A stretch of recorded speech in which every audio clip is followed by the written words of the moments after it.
Welcome, Big Ten fans. This is Big Ten Ted Live.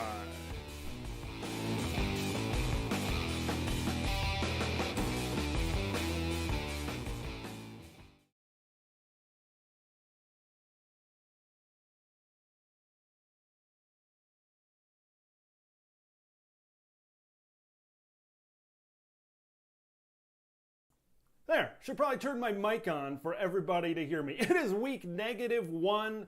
Welcome in to the live stream. Really excited to do this. 1 week from now, 1 week from today, we're going to know, maybe a little bit, not in terms of a full amount, but we're at least going to know a little bit. R is the Nebraska Cornhuskers for real. Because they'll have that week 0 game, and what is that, an 11 a.m. kickoff here, Central Time, noon on the East Coast. We'll know right now. We'll know right now whether Nebraska can put it all together, because that's what they've been talking about. Transfers coming in for the Huskers. Northwestern, not a good team last year, but it's an even year, so Pat Fitzgerald maybe and his Cats could make it to the Big Ten championship game as they did back in 2018 and 2020. Very excited. Just a reminder for everybody out there as we're getting kicked off here in this live stream to hit subscribe, because we're going to be doing a lot more live streams. We're going to be doing a lot more videos, game previews, game reactions. It is going to be a fun time this football season. And as you know, we are all focused in on the Big Ten Conference because, hey, the name of this channel, after all, is Big Ten Ted. So here's the things we're going to talk about today on today's live stream. We're going to be talking a sneak peek. I'm going to be posting my preview video later next week of Nebraska and Northwestern. You look down the week 0 matchups all across the country. This is the premier matchup. Huskers and Wildcats. Going to be talking about that. You know, I'm not a big prediction guy, but a lot of people do. A lot of people like to say, hey, at the end of the year, they like to say, hey, you thought this was going to happen, and this happened. So a lot of people like that. So I'll be throwing out some Big Ten predictions here in this live stream. And I'm going to be talking a little bit more about Big Ten media rights, how it's going to impact an HBO interview with Brian Gumbel is going to come out pretty soon. Some leaked transcript says, Kevin Warren says, expansion is not over. What does that mean for the future of the Big Ten Conference? And we all can't wait. I can't wait either. It is going to be a fun time. And here we go. Let's jump right into it. As we get started here on the live stream, let's talk about the Nebraska Cornhuskers and live TV, baby. You know, the earpiece coming out already. Nebraska and Northwestern. I want to give a little bit of a sneak peek into this matchup when I look at the Huskers and I look at the Wildcats. Okay, so Nebraska's got a lot of new pieces on offense, and there's a lot shifting around in this Nebraska football team. I would not surprise me if the Huskers come out early on in this matchup and this game is 13-6, let's go 17-9, something like that at halftime. That would not surprise me because, like I said, new coordinator, new position coaches, a lot of new personnel on the offensive side of the football for the Nebraska Cornhuskers. And it's going to take some getting used to. It's going to take some gelling. They've been throwing it to each other, obviously, in practice. There's been scrimmages. There's been all of that. But eventually, you're going to need to go against somebody. And it might take a little bit in terms of gelling together to really get into a rhythm offensively. Nebraska is going to go into the locker room. They're going to make some halftime adjustments.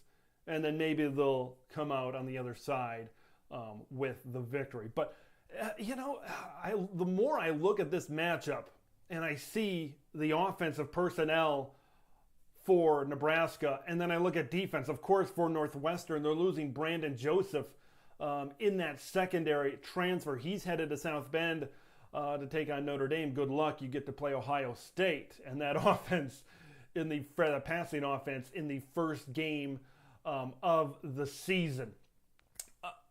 Bryce Gallagher is in the middle of that defense. I just don't think they've done enough. You look at my preview, I'll talk about it in my preview that's on the channel for Northwestern. I'm like, yeah, maybe they brought in some transfers on the defensive line. But as a whole right now, this is a team in Northwestern that I don't see a big improvement on defense. But I do see a lot of improvement on the offensive side of the ball for the Cornhuskers. It just might take a little bit to get them to that point, to be able to get to a point where they're gelling together and hitting on all cylinders.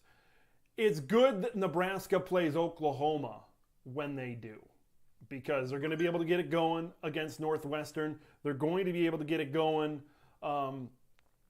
against North Dakota and Georgia Southern, and then they get into that Oklahoma game. I really think that's the first big test for this Husker team. But kind of circling back to this game against the Northwestern Wildcats, it's hard for me to look at this game and think, yeah, Northwestern is going to be able to stop these guys, because I look all across this offense for Nebraska and I see a lot of weapons. But when I look to the other side of the football, question marks at quarterback for Northwestern. Is it going to be Ryan Halinsky? I think Brendan Sullivan was the name of the other guy. Correct me if I'm wrong.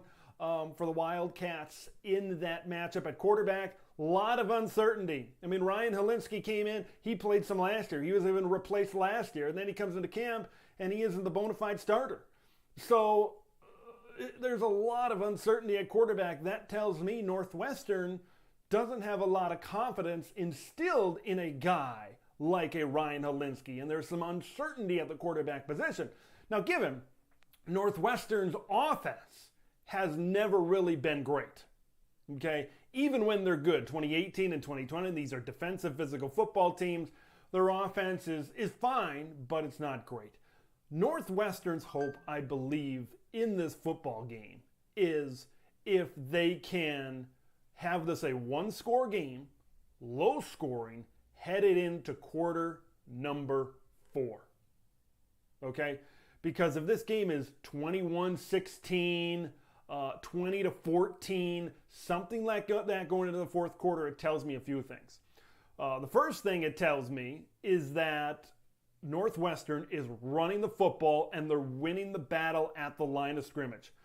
Because you got a guy like Peter Skoronski over there at tackle, a potential first-team All-Big Ten, maybe even an All-American type of guy over there. A lot of NFL teams are going to be looking at a guy like Peter Skoronski to anchor that offensive line at tackle. But, I mean, the running game, Evan Hull, I look at Cam Porter. If it's low scoring, it means they're controlling the time of possession. It means that they're running the football effectively. They're winning the battle at the line of scrimmage. Now, that's what that would mean. I don't necessarily think that's going to happen because I think Nebraska has a pretty decent defensive line, The edge is going to be where the Huskers are most confident. You look at O'Shawn Mathis, you look at Garrett Nelson on either side, and then Ty Robinson in the middle. I think this is going to be maybe a better pass rush on the defensive line than it is going to be a run defense. But if they can establish that running game, if they can keep the ball out of the hands of that Nebraska offense, and who knows, maybe they force a couple of turnovers. You see a one-score game going into the fourth quarter. That's exactly where Northwestern wants to be. Do I think it's going to happen? No, I do not think it's going to happen. But it will be very interesting to see that game transpire. So that's Nebraska taking on Northwestern. Going to have a full preview of that this week up on the channel, so make sure you check that out. You know, this is going to be a statement game for Nebraska because 42-7 this game was at halftime back in 2021 in Lincoln. Okay? And now you come into this game with a bolstered offensive coaching staff. Now you got actually an actual special teams coordinator. And now you've got, you've got a lot of pieces in place. In theory, you've got a better team, right, in Lincoln, Nebraska. And Northwestern, I don't think, did a ton to improve them. So in theory, should it be 56-3? at the half. I don't know about that. Like I said before, it's going to take some time to gel for Nebraska to get on, to realize their full potential. They want to get to that level to be able to realize their full potential when it comes to the start of the Big Ten season. Okay? Because you look at Nebraska's schedule, and I want to kind of mention, I'm kind of venturing off of Nebraska and Northwestern. You can see that preview later on this next week on the channel. So I'm talking more about Nebraska here. Here's the thing about the Huskers. I think they're going to win their first 3 games. I think they're going to go undefeated going into the Oklahoma game. Let's say, for conversation's worth, they beat Oklahoma, which I don't think would be the most far-fetched thing in the world. Okay, that's a home game, and you compare how each team was affected by the transfer portal in the offseason. I don't think it would surprise me to see Nebraska win that football game over Oklahoma. Then Indiana and Rutgers are on their schedule. Okay, halfway through the year, you can be 6-0. Okay, and a lot of people, maybe myself included, we'll see the result and how they could possibly win these games. A lot of people might be saying, all right, Nebraska's back. The Huskers are back. Slow your roll. Hit the brakes. Okay? If that happens, and they're 6-0 at that point in time, what's your best win? Besides, Oklahoma's a good win. No doubt about that. Oklahoma is a really good win. Other than that, who'd you beat? Northwestern, Indiana, Rutgers. Are those the 3 worst teams in the Big Ten Conference? Possibly. And I mean, if they blow the brakes off of these teams, maybe that's a little bit of a different story. But man, I look at this right now, and I know a lot of people in Lincoln, Nebraska. I know there's going to be a lot of fans that are saying we're 6-0, we're ranked top 15. Who knows? Maybe top 10. And this could very well happen. I think the worst they do during that stretch is 5-1. They should have it together by the time they play Indiana and Rutgers. And right now they're more talented than Indiana and Rutgers. Okay, that's it. Minimum 5-1. Then, because the thing is, there's going to be a lot of hype around them. But hey, now you got to play in no particular order. I don't have the schedule in front of me. Purdue, Minnesota, Michigan, Wisconsin, Iowa, Illinois. Those are all 6 games. You could lose all 6 of those games. I mean, just slow. If that's what happens, slow down. I know there's going to be a lot of people excited, especially considering what happened a year ago. Question time. Do I think Nebraska will win the Big Ten West? Great segue here, because my second segment was prediction time. So let's get into prediction time. Okay, so Big Ten West. As long as we're talking about it, let's answer the question. Do I think Nebraska is going to win the Big Ten West? How is the Big Ten West going to break down? You got 5 teams that could win the thing, right? Minnesota, Iowa, Wisconsin, Nebraska, and Purdue. Yeah, that's the other one. I forgot them. I just don't think the Illinois teams are quite at that level to be able to win the West Division. I think a lot of people are talking about Nebraska's offense, what they've done on the offensive side of the ball. Defense. Defense could be their stronger unit. I think it was their stronger unit a week ago. It all depends if the Huskers can win in terms of winning the Big Ten West.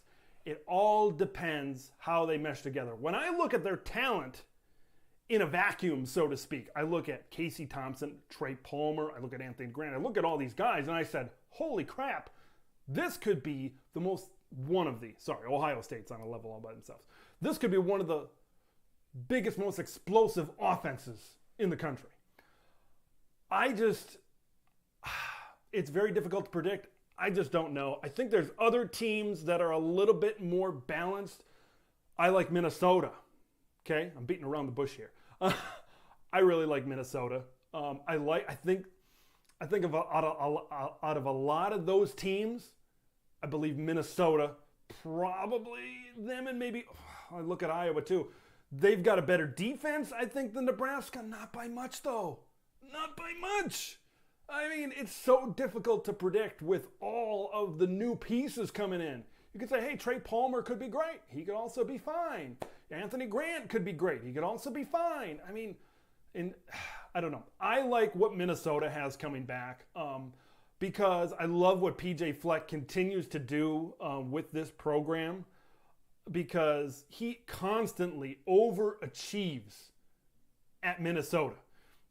When I look at Scott Frost, on the other hand, who's had decent talent in his time at Nebraska, I see that, and I mean, 3-9 last year, you know, they haven't made a bowl game. Whereas if I look at PJ Fleck and what he was able to do in year 2, 2019, win 11 games, I think I trust, even though Nebraska has done a really good job bringing in some assistant coaches, I just believe Minnesota can get the most out of their players. I think Minnesota wins the Big Ten West. Here's another thing about the Golden Gophers.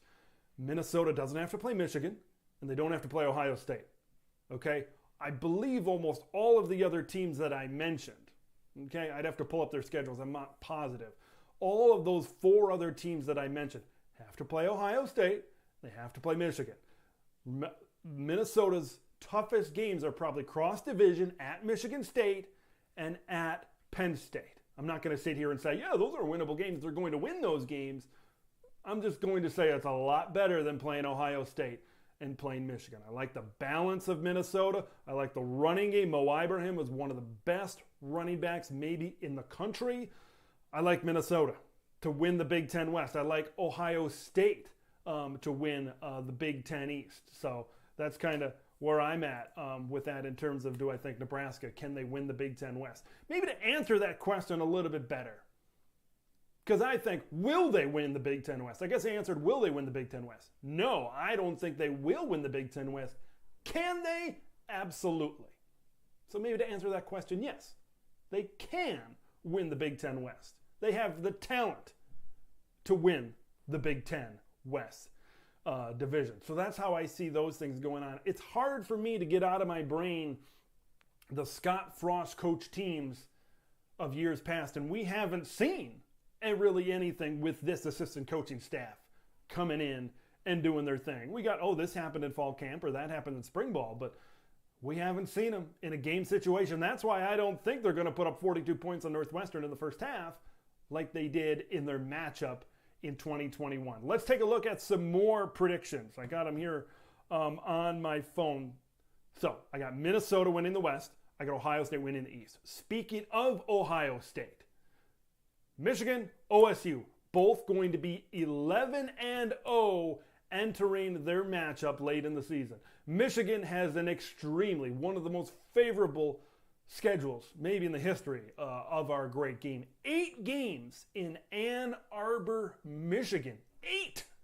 When it's usually 6 or sometimes 5. So they got a very favorable schedule. Michigan State comes into town, you know, so they don't have a lot of tough games on the road, to be honest with you, on their schedule. I really like Michigan, and plus they're a really talented team. Okay, you look at this team, especially what they have coming back at wide receiver, whether it's Cade McNamara or J.J. McCarthy, that decision, man, it seems like I see a lot of Cade over here. I see a lot of J.J. over here. Some days it kind of depends on the day where things exactly are and who's exactly leading the quarterback battle. So, you know, that's what it really depends on. Haven't really seen much of anything either way, whether it's going to be Cade McNamara or J.J. McCarthy. So we'll obviously see, and they've got a very easy non-conference schedule. Ohio State has, you know, I think a little bit maybe of a tougher road, considering they're opening up with Notre Dame. Even though I think they're going to beat Notre Dame pretty handily, they maybe have a little bit of a tougher road to get to Indianapolis than Michigan does. But I think they got a better team than the Michigan Wolverines. And that's game of the century type of material there, right? 11-0. Ohio State coming off that loss last year after winning so many in a row. We're so angry. We want to win so much. Yeah, there's going to be a lot built up into that matchup. So that's kind of my first prediction. Both of those teams are going to be 11-0 and 11-0. Let's head back to Nebraska. Casey Thompson will have a better year than his replacement, Quinn Ewers at Texas. Okay, so Texas has had some injuries at wide receiver this season. That's kind of been a big thing for the University of Texas.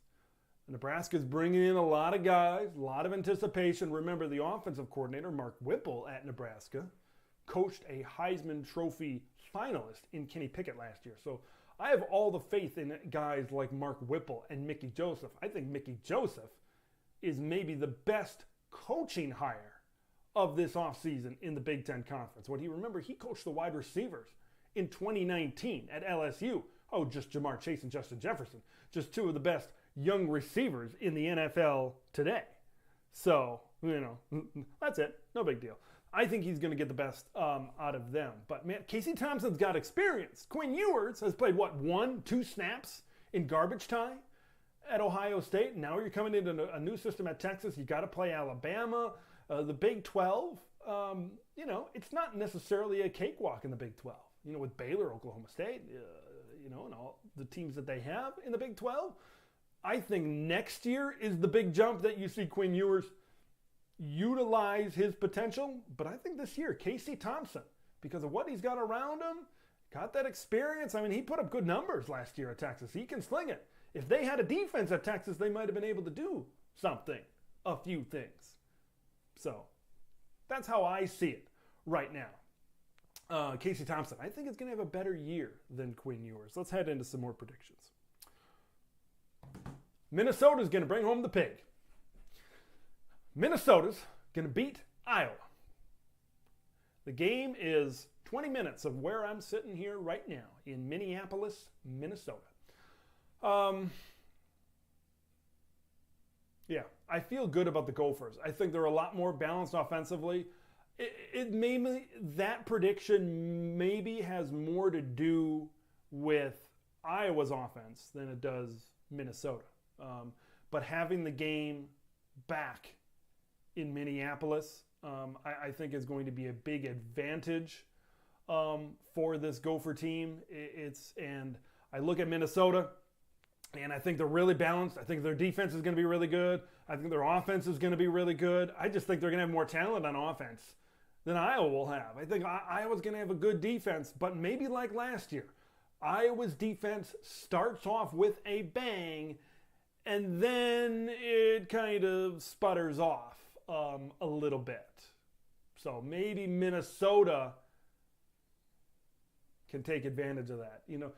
Those turnovers, and it can only last so long, and that's how it was for Iowa last year. I mean, this stuff can only go so long. It's hard to keep up that pace like they did a year ago. Then you saw later in the season for Iowa what exactly happened when they were able to pick up the pace. What exactly happened? Or I should say, sorry, I'm losing my train of thought here. What happened for Iowa when they weren't able to force as many turnovers? What happened to Iowa when their defense didn't give their offense a short field?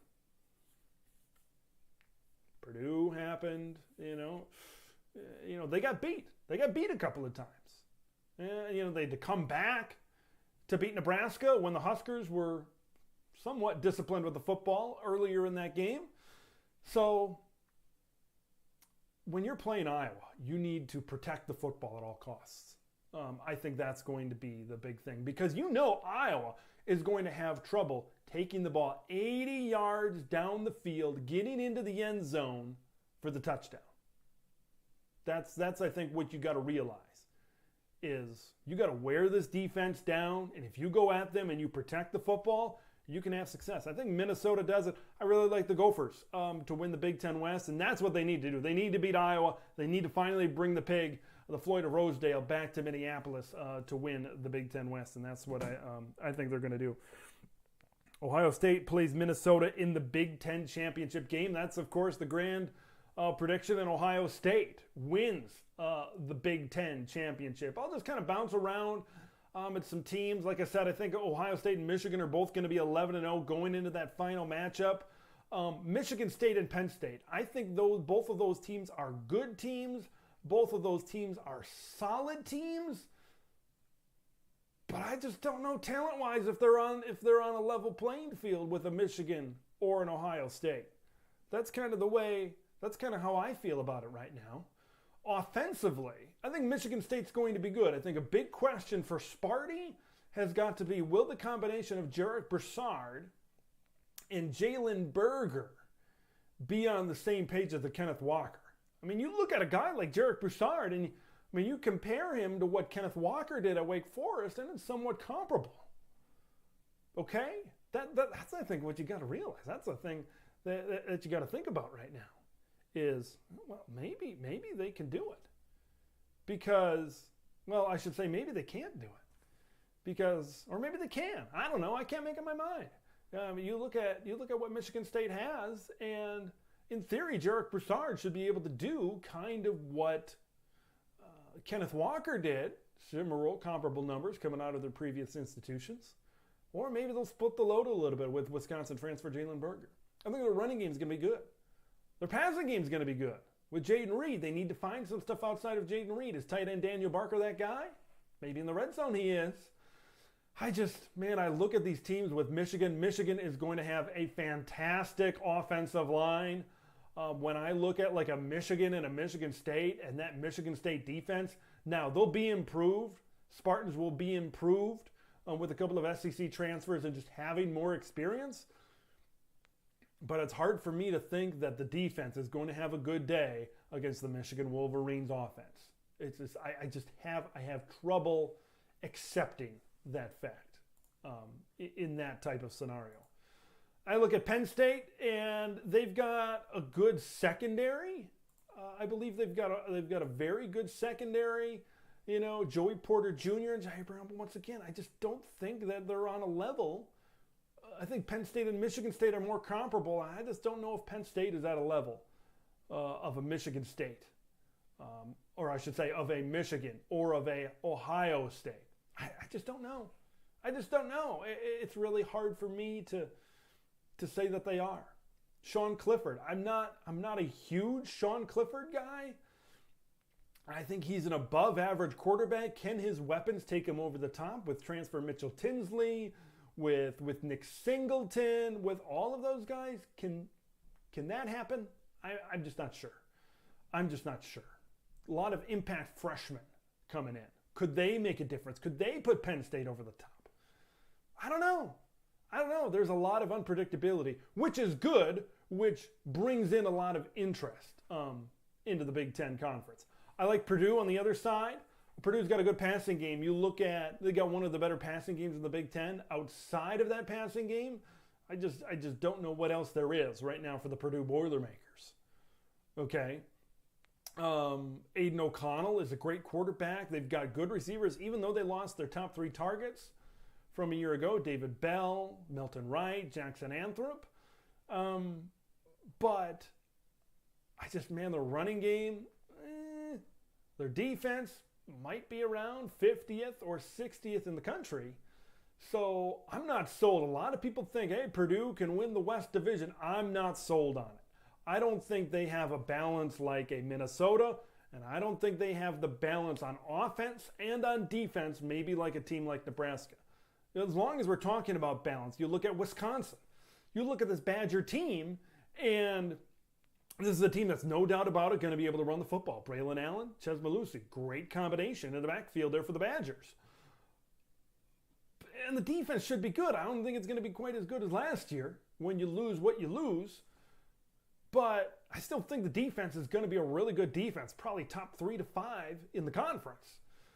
But man, it's going to be a team that's going to be able to run the ball. It's going to be a team that's going to be able to play good defense. But I look at teams like Minnesota, Purdue, and Nebraska, and I look at those teams being able to throw the ball down the field and what they can do. I don't see it right now with Wisconsin. You've got DK over there, a wide receiver. Graham Mertz hasn't proved that he can be any sort of effective quarterback. I mean, he's just another one in a line of Wisconsin quarterbacks that have just been fine, which is okay. There's nothing wrong with that. But is Wisconsin going to be able to hold up to that?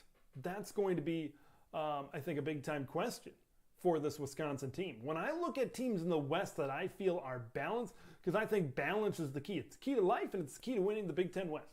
I look at Minnesota, and I look at Nebraska. Not necessarily saying that those two teams will finish 1-2 in the Big Ten West. I just think they both have a good defense, and they both have a good offense. Wisconsin and Iowa probably going to struggle to push the ball down the field. I think Wisconsin's going to struggle more than Iowa pushing the ball down the field. I don't think maybe it's as bad as people think at Iowa. Petrus, you got to think he's going to be at least a little bit improved, but Keegan Johnson, Nico Reganey, they're going to maybe split out Sam Laporta. I look at him like, okay, if those guys stay healthy and they're healthy coming into the season, Iowa might be pretty good once we get into conference play. You know, Williams and Williams, the law firm, Gavin and LaShawn back there in the backfield for the Hawks. Can they continue to be at least okay on offense? I think that's the big thing. Wisconsin, it's hard for me. I look around Chamari DK, you best that. I've heard some good, decent things about Skylar Bell coming out of camp there in Madison, but other than that, I mean, I don't see it, man. I don't see it in Wisconsin. Can they ride Braylon Allen that much? I mean, maybe they have a similar type of deal like they had a year ago, you know, but they still lost. They go 8-4. I can't remember. 8-4. I think it was 9-3, 8-4, something like that in the regular season. I see a very similar type of thing. I see an 8-4 type of year for Wisconsin. You know, can they have enough of a threat? Or are teams going to load up 8 guys, 9 guys in the box and, hey, say, here we come. Here we come. We're going to do it. Yeah, that's a great question. I just don't think Wisconsin and Iowa, I don't think have the threats on offense to be good enough. I think Minnesota, Nebraska, and Purdue have pretty good passing offenses, but I think Nebraska and Minnesota have better running offenses than Purdue does. You kind of see how I'm bouncing around here, or that's why I feel Minnesota and Nebraska are where they are. Maryland is going to upset somebody. It could be Wisconsin and Madison. I don't, you know, there's a few other, maybe it's Michigan State. That would not surprise me. Maryland's going to be a really good team. They're going to be able to pitch it around the yard. They're going to be as good as anybody in the conference throwing the football. Once again, we talk about balance. Outside of their passing game, they're like Purdue. Outside of their passing game, what are they? Not much. Their defense, they're losing some things on defense. Check out my Maryland preview. You know, they're losing some things on defense, but their offense, their passing game is going to be great. That's why they're going to be streaky, just like they've been in years past. They might win some games, but they might lose some games, and they might lose them handily. I'm going to quick finish up here this live stream with Big Ten media rights. Of course, the $7 billion deal. This is huge for the Big Ten. Fox, CBS, NBC. It gets a lot of eyeballs on the Big Ten product. And I believe this is going to be very beneficial for Olympic sports, basketball, and I think you're going to see a lot of other sports like that on Peacock. Right, Peacock is involved in this deal. We've all heard the details. I got a video about it as well on the channel, so you can check that out. But I think another thing that I want to talk about is expansion. Right, there's an elevator clause more and. Kevin Warren will say in this HBO interview that I referenced before that he says, yeah, we're probably going to expand to about 20 teams. So if we get to 20 teams, I think, who is it? So that's kind of what I want to talk about now. Who are those 20 teams that can make it? That can get it? Who can get us to 20? I would like to see, first of all, I would like to see all the states connect. I know that probably won't happen, but Oregon, Washington, Stanford, I think are 3 that are pretty solid bets. And where do you go for your 4th? When you look at Notre Dame, I think they're locked in an ACC grant of rights situation. They're set to get about $60 million from NBC just on their football deal, you know, and then they get another 10-ish from the ACC. So they're going to be raking in around $70 or so million per year. So I don't think in this cycle that they're going to go to the Big Ten. Maybe next cycle, and I might put out a video about that in the future, how I think that's going to work out. in the future. But I think it's going to be Cal. I really do. Because beyond that, I mean, who else do you bring in? I mean, you could go Colorado. You could go Utah. I mean, we know how good Utah has been in football as of late. Could the Utes be on their way to the Big Ten Conference? I think you're grabbing 4 from the Pac-12 right now. Nobody sticks out. I mean, do you want to go into the Big 12 and take a TCU or a Texas Tech? I'm not sure they fit academically with the Big Ten right now. There were rumors bouncing around Texas A&M to the Big Ten because they don't want to be in the same conference as Texas now. You'd be dumb to leave the SEC. I'll just say that. Big time recruiting advantage there for the Aggies. I don't think that's going to happen. I think that was just something that came up. Didn't have a lot of juice and serious reporting behind it. But when I look at this, and I think about who I want, Washington, Oregon, Stanford are at the top of the list. Do you put Cal in? Is Cal joined with Stanford? I don't think you need Cal. Is Stanford going to want Cal to join? Here's something to keep in mind with the California Golden Bears. There's something going on at the University of California Board of Regents that says they might block the move for UCLA to come to the Big Ten because they're not in the same conference as Cal. And that could, maybe this is all Cal's doing and trying to get into the Big Ten. So they might hold that kind of as a bargaining chip right now. So could that be the thing with UCLA and Cal going on? Just add Cal to the Big Ten and we won't have this problem anymore. Okay. I can't tell quite right now if this is a serious threat by the UC Board of Regents or if this is maybe Cal trying to politic their way into the Big Ten.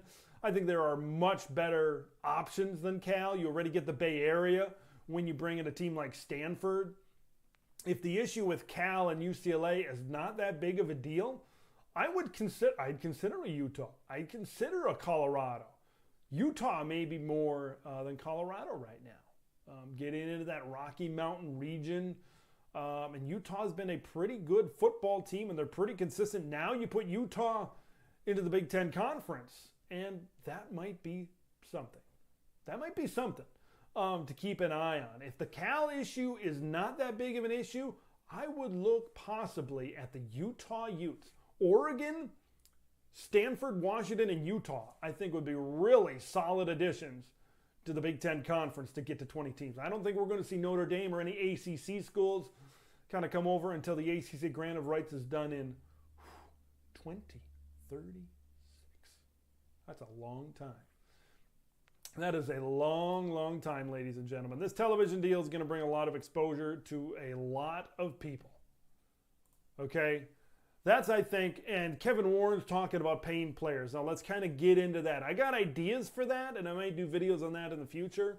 I think you could take a chunk of this television revenue because I think you're seeing that with name, image, and likeness. You're seeing a lot of schools have an unfair advantage because they got better. They've got richer collectives. In Texas, they got oil barons that are donating to these collectives to try to bring in the best people.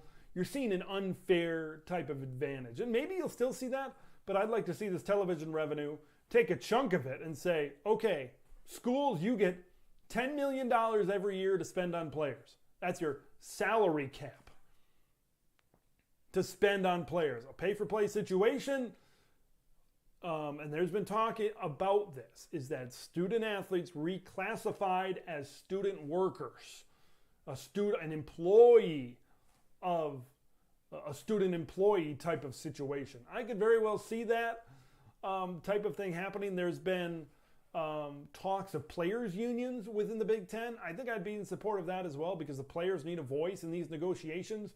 I think you put administrators and all these suits back there to make these decisions without talking to the players. I think players need official representation.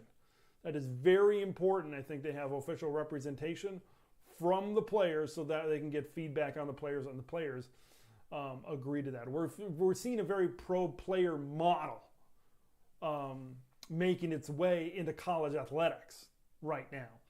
And that's, I think you're going to see more of that. I love what Kevin, and you'll see this here in the HBO interview coming up, but I love what Kevin Warren is saying right now, because he's saying, a lot of people say, we need to bring in the federal government. We need legislation on this. Kevin Warren's saying, you know what? We're going to be the leaders on this. We're not going to trail behind. We are going to be the leaders in all of this, because we're going to be working on, okay, what's the model? How are we going to pay players? How are we going to do this? How are we going to do that? I think that's how you're going to see things go. And one conference and it might be the Big Ten. One conference just kind of has to take the lead on it and say, yep, this is what we're going to do. This is how we're going to do it. And then other conferences will react. I think you could have rules. It's hard for me to imagine, based on what we've seen with the playoff and all these other things, expansion, broken alliances, and all that stuff. I think you're going to see this on a conference basis. What are the conference rules? Well, the Big Ten has this for a salary cap. The Big Ten has this for NIL regulation. All these things. I think you're going to see a lot of conference-specific rules. And if the Big Ten wants to get ahead of the game and they want to do some sort of, if they want to make student athletes reclassified as campus employees, that could that's more money for players, and that could bring more better players to the Big Ten. It says, well, I can make more money playing in the Big Ten than I can play in the SEC. And that gives a recruiting advantage, and it gives a recruiting edge to the Big Ten Conference. Look, I'm not the biggest fan of what's happening right now, but being an intercollegiate athlete is a full-time job along with your other full-time job as a student. Okay, watching film, working out, practicing, media appearances. Being an athlete is a job. And they're bringing in a lot of money to these universities, and they probably should be compensated as such, because outside, from going to school, going to practice, play, there's just not a lot of, there's only so many hours in the day, I guess is what I'm trying to say. And I think that's the big thing for student athletes. I think they need their piece of the pie. We're getting to a point where they are getting that piece of the pie. And well deserved. I think it's well deserved. I think it's well deserved. I think they're right in line. And the Big Ten seems to be on the forefront. We'll break down, some more once we see that HBO interview with Kevin Warren. But I think you're going to see conference-specific rules. I think you're going to see some of that TV revenue, because I think I think it's got to be capped. I think it's got to be capped. I'm not sure if you can regulate NIL. I just don't think that's going to happen. I think you're going to see money and say, hey, when you say you get $10 million to spend on football, you say, hey, here, we'll pay you $2 million to come to our school. Okay, and that's how you get players to your school. And then NIL will I don't think NIL will be as so much of a recruiting tool. It'll just be, I'm on campus, this is, make some more money this way. So if you want to take NIL out of recruiting, that could be a way to do it. So we'll see if that happens. But big changes, big changes are on the horizon, I think, and I think the Big Ten is leading in that regard to be able to get them kind of at the forefront. I believe Kevin Warren is going to be using this, and the TV deal, he's going to be using this as a recruiting advantage. He's like, let me get ahead of the game.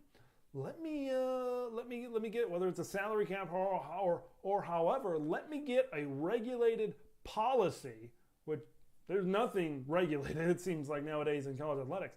Let me get a regulated policy within our conference of how we can pay players a salary, how we can pay players. And then that could give them a recruiting advantage. And obviously, they're on big-time television every single week. They're in the home of every person with a television in America. Whether you got an antenna, cable streaming, it doesn't matter. I think they got a big-time edge in revenue, in eyeballs over the SEC. And boy, I don't know if I ever would have foreseen that coming. What they've been able to do in comparison to the Southeastern Conference has been amazing. I think the way, Kevin Warren took a lot of heat. He took a lot of heat during COVID, and of course, not playing until, was that mid to late October or whatever it was.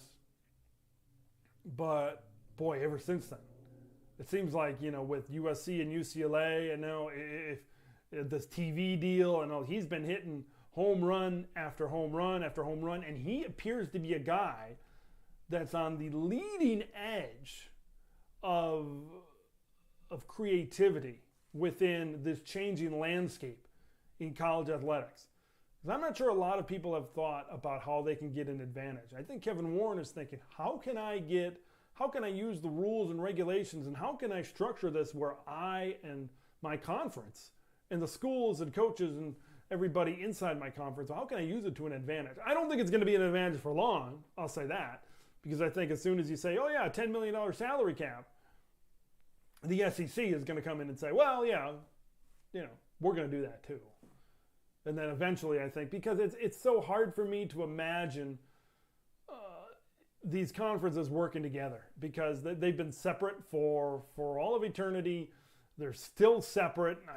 It's very difficult for me to see them working together. They haven't proved to me that they have the ability to work together. So we'll see how that takes place. That should be interesting to see if they can all come to some. But I think the Big Ten is at the leading edge of this.